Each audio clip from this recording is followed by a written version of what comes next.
నేను చెప్పేదేంటంటే మీరిప్పటిదాకా అష్ట కష్టాలు పడ్డారు. ఇక నుంచి నీకు ఏ గండాలు ఉండవు. అదృష్టం నిన్ను వెతుక్కుంటూ వస్తుంది తల్లి.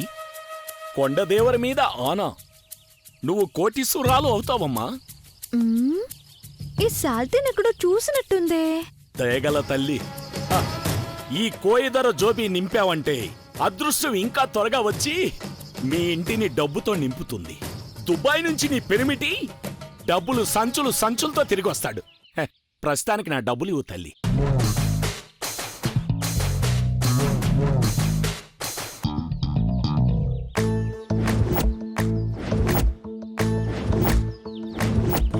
ఓ నిండు భూమి నేను రెండు చేతులతో కౌగిలించమని పిలిచినదా, పిలుపు వినరా మలుపు కనరా పరుగువై పద పదరా. నేను దుబాయ్ నుంచి చూస్తూ మీకేం తెచ్చారని అడిగారు కదరా. ఇదిగో ఈ సెంటు బాటిల్స్ తెచ్చా. ఇది నీకు, ఇది నీకు. ఇప్పటికి వీటితో సరదా తీర్చుకోండి. నెక్స్ట్ టైం గోల్డ్ చైన్లు డైమండ్ రింగులు అట్టుకొస్తాను, తీసుకోండి. శ్రీమంతుడు సినిమాలో మహేష్ బాబులా నేను కూడా మన ఊరికి ఎంతో కొంత ఇవ్వకపోతే లావైపోతాను కదరా. ఏంటో తప్పుకోండి. దుబాయ్ బాబాయ్.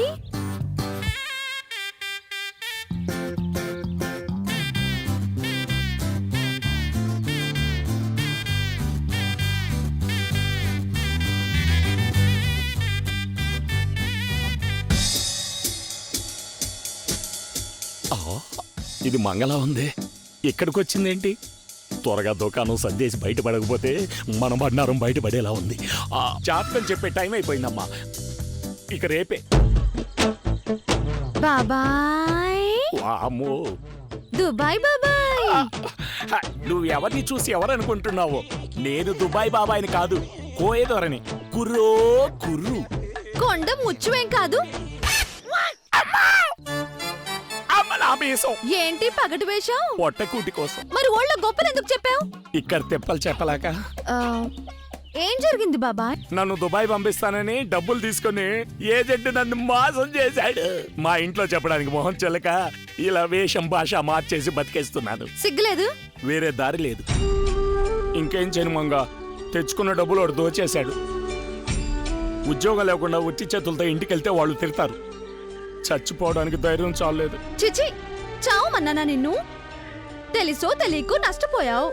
పరాయి ఊళ్ళో కష్టపడుతూ సొంతల్లో బడాయికి పోవడం ఎందుకు?